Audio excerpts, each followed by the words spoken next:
Hey guys, so today we're going to be taking a look at the Amazon Fire 10 HD. Got it right here, and it's a 10.1 inch tablet from Amazon. And let's just start with a quick physical overview of the device. So it has a matte plastic back, the Amazon logo, that feels pretty durable, and again it's matte, which is really nice. It's not glossy, it doesn't show fingerprints. On the left hand side, if you're holding it in portrait, so right here are two speakers. On top, again, if you're holding it in portrait, there is all the buttons and ports, so everything is on top, and that includes the volume buttons. So we've got the power button, USB-C, a headphone jack, which is nice to see, and volume buttons. And one of the cool things about these volume buttons is they work regardless of orientation, and they adjust based on the orientation. What I mean by that is if you're holding it this way, up is up and down is down, and if you flip it, up volume button, the button that is the upper button still does volume up, so you don't have to worry about that when you're watching videos, Netflix, YouTube, anything like that. The display is 10.1 inches, hence the name.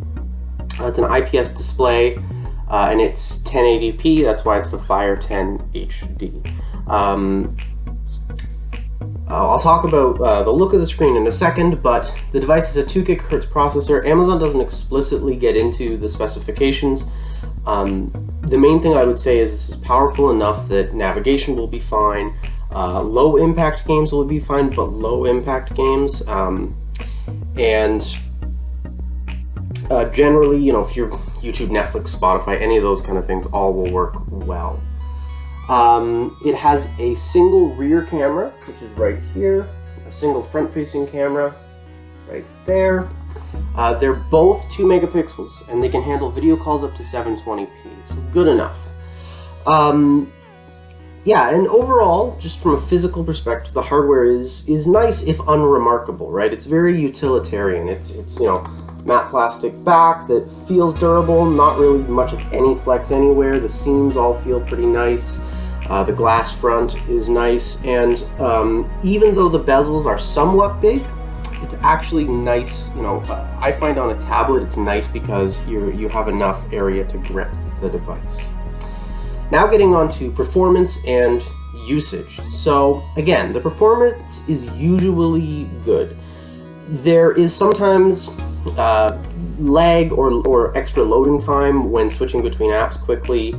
If you're trying to run a bunch of things, you might run into trouble here or there, and if you're trying to run any, a game that is much more intensive than anything 2D, you might run into trouble. Candy Crush, totally fine. A game like Bloons Tower Defense, totally fine, right? 2D.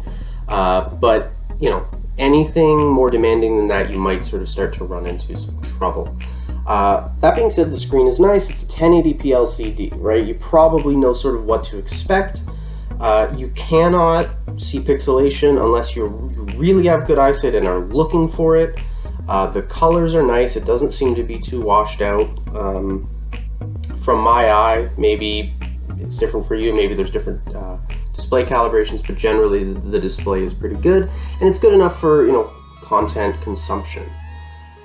The biggest downside of this device, though, is that, as you might have noticed, it runs Android, but it's a different version of Android. So it's built by Amazon.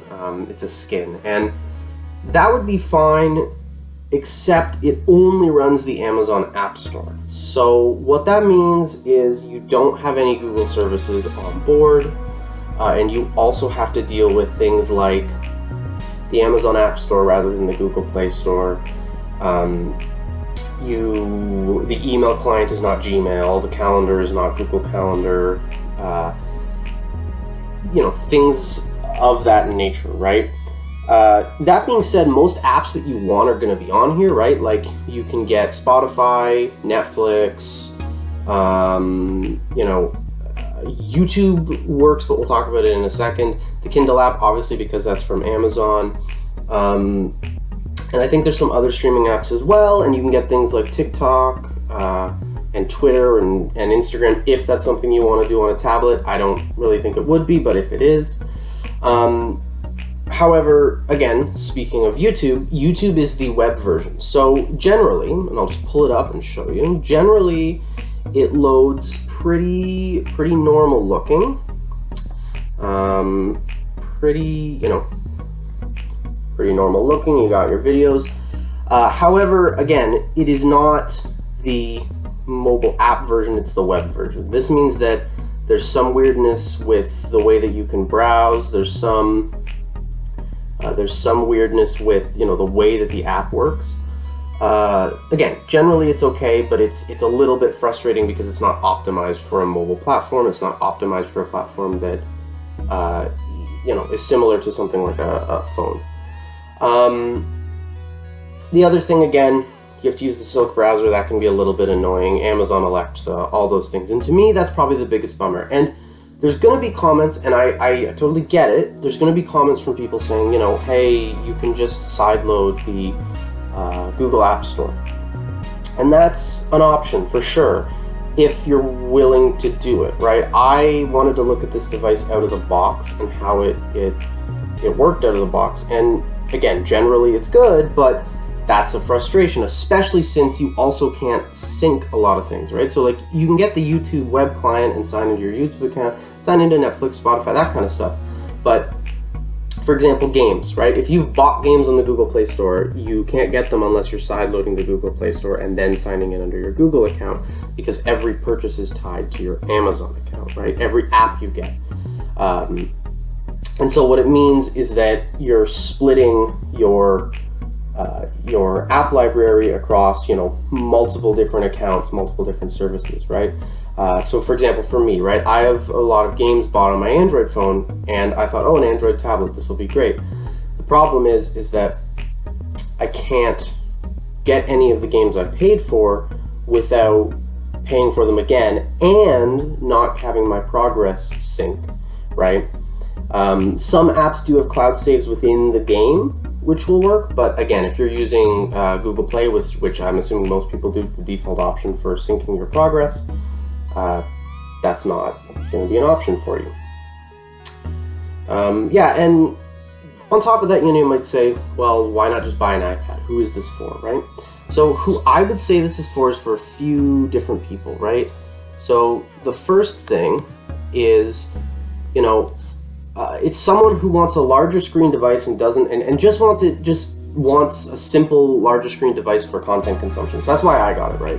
I got it to watch Netflix in bed, watch YouTube in bed, or wherever, right? Or use it as a screen to read some articles on, where it's, bigger font, things along, bigger canvas to look at things, I should say, not bigger fonts specifically.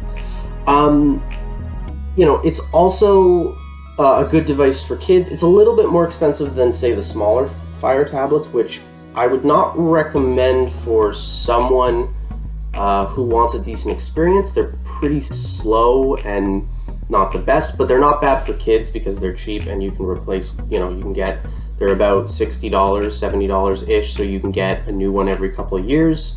Or if your kid breaks one and you have to buy one as an emergency, that can be a good option.